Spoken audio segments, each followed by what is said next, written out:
আজ পর্যন্ত কোনোদিন মুসলমানদের উৎসব শবে বরাত একটা হিন্দু মসজিদে দেখার জন্য আসলো না, মুসলমানদের উৎসব শবে কদর একটা হিন্দু কোনোদিন চাওয়ার জন্য আসলো না, মুসলমানদের উৎসব রমজান মাসের রোজা একটা হিন্দু কোনোদিন তোমার সাথে সমাজ করার জন্য রাখলো না, একটা হিন্দু কোনোদিন তোমার ঈদের নামাজে আসলো না, একটা হিন্দু কোনোদিন তোমার সাথে জুমার নামাজে অংশগ্রহণ করলো না, তোমাকে দেখার জন্য পর্যন্ত আসলো না। তার কারণ হলো হিন্দুরা মনে করে এটা মুসলমানের উৎসব, আর তুমি মুসলমান হইয়া হিন্দুর দুর্গা পূজায় কিভাবে গেলা? তোমার কি হয়ে গেল? তোমার কি লজ্জা শরম তুমি ধুয়ে ফেলে দিয়েছো? তোমার কি কোনো লজ্জা শরম নাই?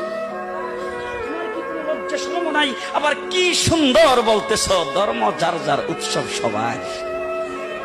হাই হাই হাই, ও মুসলমান যুবকেরা ভালো করে শোনো, ধর্ম যার যার উৎসব সবার, তাইলে বিয়া যার যার বউ তো সবার। জি, বিয়ে যার যার বউ সবার, পুষ্কুনি যার যার মাস সবার, গাছ যার যার ফল সবার, ক্ষেত যার যার ফসল সবার, দোকান যার যার মাল সবার। এখন ঘুমাইছে কি কথা বলেন না কেন? তাহলে আমার দোকানের মাল যদি আমার হয়, আমার ক্ষেতের ফসল যদি আমার হয়, আমার গাছের ফল যদি আমার হয়, আমার গাছের নারিকেল যদি আমার হয়, আমি বিয়ে করলে বউ যদি আমার হয়, মুসলমান আমার পুষ্কুনির মাস যদি আমার হয়, তাইলে ধর্ম যার উৎসব তার।